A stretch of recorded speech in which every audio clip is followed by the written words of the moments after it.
ఉమ్మడి చిత్తూరు జిల్లాలో ఎన్డీఏ కూటమి నేతల స్పీడ్ పీక్ స్టేజ్కు చేరింది. పోలింగ్ గడువు దగ్గర పడడంతో పార్టీల అధినేతలు వాడివేడి ప్రసంగాలతో ప్రచారాన్ని రక్తి కట్టిస్తున్నారు. క్యాడర్లో జోష్ పెంచుతూ సామాన్య ఓటర్లను సైతం ఆలోచింపజేసేలా ప్రసంగాలు చేస్తున్నారు. తాజాగా తిరుపతిలో ప్రసంగించిన జనసేన టీడీపీ అధినేతలు చేసిన ప్రసంగాల్లో అప్పుడే గెలిచిపోయామన్న ధీమా కనిపించడం విశేషం.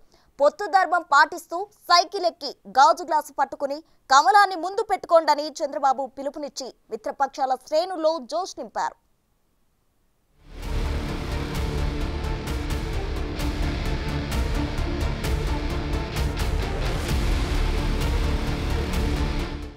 వైసీపీ ప్రభుత్వ హయాంలో సీమలో మిగతా జిల్లాల కంటే టీడీపీ జనసేన కార్యకర్తలు ఉమ్మడి చిత్తూరు జిల్లాలోనే ఎక్కువగా అనేక ఇబ్బందులు పడ్డారన్న అభిప్రాయం ఉంది. చంద్రబాబును టార్గెట్ చేసి టీడీపీని బలహీనపర్చాలనే ధ్యేయంతో అధికార పార్టీ పనిచేసిందన్న ఆరోపణలున్నాయి. దానికి తగ్గట్లే టీడీపీ జనసేన నేతలపై వందల కేసులు నమోదయ్యాయి.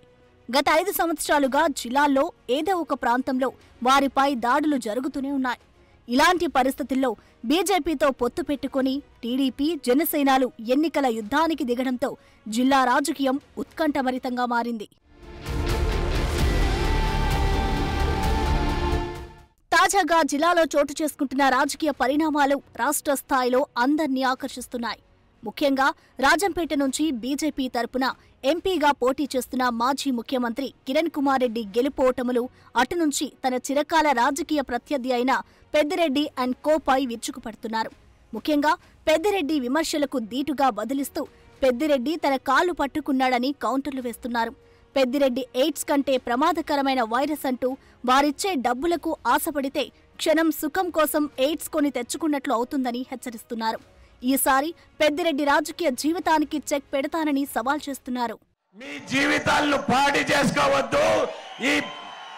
ఈ పెద్దిరెడ్డి రామచంద్రారెడ్డి ఎయిడ్స్ వ్యాధి కంటే డేంజరస్ వాడు, ఎయిడ్స్ వ్యాధి కంటే డేంజరస్ వాడు.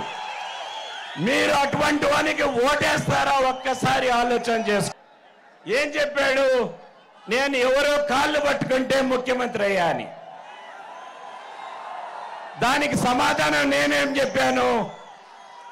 ఎవరి కాళ్ళు ఎవరు పట్టుకున్నారో మీకు అందరికీ తెలుసు.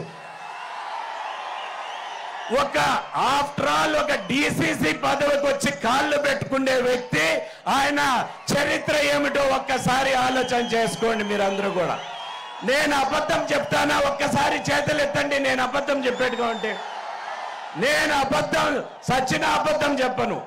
నేను కాణిపాకానికో యాడికి కావాలంటే అది ప్రమాణం చేస్తా అని చెప్పా. దానికి కూడా సమాధానం లేదు.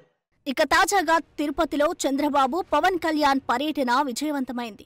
ర్యాలీ సమయంలో కరెంటు తీసివేసిన వేలాది మంది నాయకులను అనుసరించారు. ఈ సందర్భంగా పవన్ కళ్యాణ్ తీవ్ర స్థాయిలో విమర్శలు గుప్పించారు. తిరుపతి నుంచి బయటకు పోయే కోడిబొచ్చుకు ప్రతి నెల 20 లక్షలు తండ్రి కొడుకులు వసూలు చేస్తున్నారని భూమన ఫ్యామిలీపై ఆరోపణలు గుప్పించారు. ఇంజనీరింగ్ సివిల్ పనులలో 200 కోట్లు కమిషన్ తీసుకున్నారని, అది శ్రీవారి హుండీ ఆదాయమని, దానిని ఓటర్లకు పంచుతున్నారని, అవి తీసుకున్న వారు తిరిగి శ్రీవారి హుండీలో వెయ్యమని కోరారు. తిరుపతిలో కూటమి అభ్యర్థులను గెలిపించి భూమన కరుణాకర్ రెడ్డి అరాచకాలకు చెక్ పెట్టాలని పిలుపునిచ్చారు. కరుణాకర్ రెడ్డి గారు ఇక్కడ మీకు వారి అబ్బాయి కావాలా? మీకు ఎమ్మెల్యేగా కోడి బొచ్చు కూడా అమ్ముకునే వ్యక్తి, నెలకి 20 లక్షలు కోడి బొచ్చు మీద కూడా చేసేవాళ్ళు, కోడి బొచ్చు అమ్ముకునే వాళ్ళు మనకు కావాలా? లేదంటే బలంగా నిలబడి చంద్రబాబు గారి మద్దతుతోటి, జనసేన మద్దతుతోటి, ప్రధాని మోదీ గారి మద్దతుతోటి నిలబడే మనకు కావాలని శ్రీనివాసులు గారు మనకి అందరూ నాయకులు సంపూర్ణంగా మద్దతు ఇస్తా ఉన్నారు. నేను మీకు మాటిస్తున్నా, చిరంజీవి గారిని ఆ రోజు గెలిపించారు మీరు. మెగాస్టార్ చిరంజీవి గారిని తిరుపతి ఎమ్మెల్యేగా చంద్రబాబు గారిని ఒకటే కోరాను, ఇది మేము రక్షించుకుంటాం, తిరుపతి ఆధ్యాత్మికతని రక్షించుకుంటాం, తిరుమల పవిత్రతని రక్షించుకుంటాం, కులాలకి మతాలకి భేదం లేకుండా అందరినీ సంరక్షించుకుంటాం. ఇది కూటమి తరపు నుంచి మీ సంపూర్ణమైన మద్దతు ఇవ్వాలని కోరుకుంటే చాలా పెద్ద మనసుతోటి చంద్రబాబు గారు అంగీకరించారు. వారికి మీ అందరి సమక్షంలో నా చేతులెత్తి వారికి నా హృదయపూర్వక కృతజ్ఞతలు తెలియజేసుకుంటా ఉన్నాను. మరోవైపు తిరుపతిలో తన అనుబంధాన్ని గుర్తు చేసుకున్న టీడీపీ అధినేత చంద్రబాబు ఎన్టీఆర్, చిరంజీవిలను గెలిపించిన తిరుపతి ఓట్లు ఈసారి కూటమి అభ్యర్థులను అందలం ఎక్కిస్తారని ధీమా వ్యక్తం చేశారు. ఒక సామాజిక న్యాయానికి కట్టుబడినటువంటి ఈ కూటమి ఇక్కడ చూస్తే శ్రీనివాసులు గారిని పెట్టాం. అదే వైఎస్ఆర్ కాంగ్రెస్ లో టీటీడీ చైర్మన్ ఒకప్పుడు సుబ్బారెడ్డి, ఇప్పుడు కరుణాకర్ రెడ్డి, ఈవోను చూసిన ధర్మారెడ్డి, అధికార యంత్రాంగాన్ని కూడా ఇక్కడ మున్సిపల్ మేయరు పేరుకు వెనుకబడిన వర్గాలు కానీ పెద్దల యువతి తమ్ముళ్ళు మిమ్మల్ని అడుగుతున్నా, డిప్యూటీ మేయర్ అవునా కాదా? ఇది వెనుకబడిన వర్గాలకు అన్యాయం అవునా కాదా అని అడుగుతున్నా. అదే మాదిరిగా ఈరోజు వరప్రసాద్ గారు తిరుపతి ఎంపీ, భారతీయ జనతా పార్టీ గుర్తేంటి తమ్ముళ్ళు అని అడుగుతున్నా. కమలం పువ్వు వికసించాలి. ఈరోజు వరప్రసాద్ గారికి కమలం పువ్వు కోటేస్తామని గట్టిగా చప్పట్లు కొట్టి హర్షాన్ని ఆమోదాన్ని తెలియ చంద్రగిరి ఎమ్మెల్యేగా పులివర్తి నాని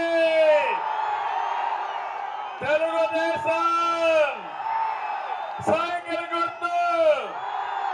ఏం తమ్ముళ్ళు సైకిల్ ఎక్కండి, గ్లాస్ పట్టుకోండి, కమలం పువ్వు కూడా ముందర పెట్టుకోండి. తిరుపతి టూర్లో చంద్రబాబు నయా జోష్తో కనిపించడం విశేషం. ఆయనలో అప్పుడే గెలిచిపోయామన్న ధీమా కనిపించిందంటున్నారు. మరి ఆయనకు ఏ రిపోర్ట్లు అందాయో, ఏ లెక్కలు వేసుకుంటున్నారో కానీ చంద్రబాబు, పవన్ కళ్యాణ్ల పర్యటనతో మిత్రపక్షాల శ్రేణుల్లో నూతన ఉత్సాహం కనిపిస్తోంది.